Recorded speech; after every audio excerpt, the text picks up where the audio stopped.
Good morning para sa Kuya Mel Bible Stories. Pakita ko sa inyo yung nabasa akong notes. Ayan. Diyan po tayo. Ito po ginagamit ko sa Kuya Mel Bible Stories. Pag share ako. Reference ko to. Yung mga sinulat ko, mga notes ko noon. Tulad nito, 2003. July 2003. So halos yearly naman po gumagawa ako. Tuloy po ako sa paggagawa ng notes ko.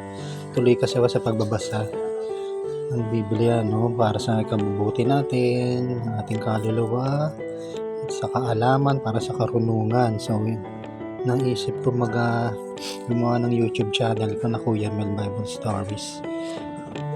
Siguro mga pang-5 notes ko na to. Marami akong notes na makapal na luma. So ito, nung umalis ako kahapon, nabasa siya. So ito basa, ito tuyo. Pag ganun natin tuyo, okay, basa na naman. Meron naman ako mga putol-putol, mga kalahating notes dito kasi pag nagbabasa po ako, hindi ko malaman kung naisulat ko na or na-store ko na sa cellphone ko. So sinusulat ko ulit, tapos sinisingit ko alphabetical order kasi po yung ginawa ko. Ayun, basang-basa ito, hindi na mabasa. Ulit yung hindi na mabasa. Moist na siya. Ayan po mga notes ko na dyan ako kumukuha na sineshare sa Bible Stories ko. So dito tuyong tuyo. 2016 po ako nag-start sa tulong ng at awa ng Panginoon na nakapagbasa ng Biblia. Wala naman akong hilig talaga magbasa ng Bible, pero ang Diyos po may gawa niya sa kanyang awat tulong. Kaya hanggang sana isipan ko gumawa ng sarili kong YouTube channel, no? Kailan lang Kuya Mel Bible Stories. Kasi sabi ko, aanin ko yung karunungan na to kung ako lang mag-isa nakakaalam nito. Or diba dapat ma-share natin, sabi nga ipangalat sa lahat ng bansa, sa bawat sulok ng daigdig ang salita ng Diyos. So sa pamamamaraang ito, no, nais ibabahagi ko yung mga natutunan ko, mga nabasa ko, yung basang-basa siya, mga nababasa ko sa Bible. King James version po ang gamit ko na Bible. Ayan na may mga kasi sinisingit ko siya, yung pasaway. Salmo 5:21. Ang daming nabasa. So hindi ka kasi lahat na i-store ko sa cellphone ko kasi bumababa yung memory ko. So nagna-notes ako. ng ganyan. Marami akong notes na ganito, mga luma. Mas luma pa dito kasi to na to, July 2023. So nag-start po ako nito, kundi po ako nagkakamali, 2017 or 2016 nag-start po ako mag-notes. Yan, dito tuyo na. Yun, sa Diyos. Tuyo na rito. Ang napuruhan po kasi naiwang umulas ako ng bahay, hindi ko alam, doon sa lamesa ko meron palang tapat na tulo. Natapat yung tulo doon sa lamesa ko, nasa table tong notes ko. So napuruhan siya. Ayan, pagdating ko sa bahay kagabi, basa na sila. Ito, grabe to, ligo talaga to. Kulang na lang dito sabon. Ayan, nag-moist na siya.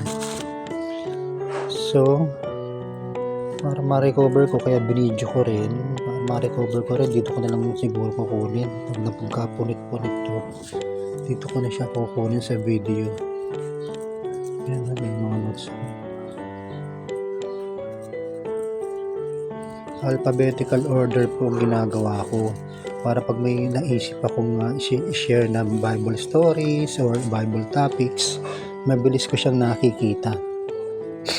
So from 2016, meron akong ganitong notes. Ang dami ho nito. Ang dami ko na rin kong tinapan. Ang dami ko ng scrap na paulit-ulit kong sinusulat na yan. Ano to? Palayo. January 17, 2025. Medyo bago to.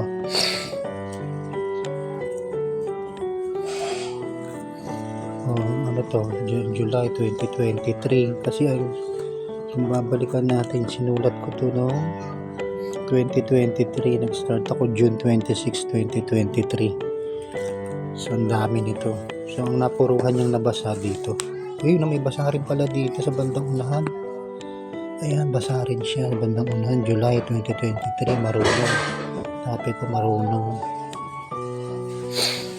So guys, balikan ko kayo. Ayusin ko lang itong notes ko. Patuyuin ko muna sa araw. Mabuti maganda sikat ng araw ngayon. Ano naman kahit madali kasing basahin kahit ganyan na basa na. Pag tuyong-tuyo na yan, madali-dali nang basahin. Compared mo sa naninikit. Ayan, naninikit sila. Nagdidikitan kasi yan eh. Ayan o. Tulad nun, ito. Yung lugar na to pag natuyo yan, mahirap nang basahin, kumalat na yung tinta. So balikan ko po kayo at ako may iba pang gagawin. Mamaya ayusin ko to. Shinare ko lang po sa inyo kung anong nangyari dito sa aking notes na nabasa ng ulan. Yan po, ganyan po ang notes ko. Kaya po sila may kahit paano sa tulong ng Diyos meron tayong na i-share, no? Kahit kaunti, meron tayong na ibabahagi sa ating Kuya Mel Bible Stories. Mga topics, no? May ibang topic. Balikan ko po kayo. Maraming salamat sa Diyos. Thanks for watching guys. Sa inyo lahat, ingatan naman tayo ng Panginoon sa araw-araw, no? At huwag natin kakalimutan magpasalamat sa Diyos. Sa lahat na namang mangyari sa atin, maganda man o pangit, magpasalamat po tayo sa Diyos. At tayo'y buhay pa hanggang ngayon. Bye! Then, ayan, yung nabasa. Kailangan ma-recover. Ayun, meron pa. Ang mahirap. Babalikan ulit natin lahat. Ayan. Nabasa. Balikan natin yun. Kasi magdidikitan to. Ulit na. Madami to. Yan na, nabasa.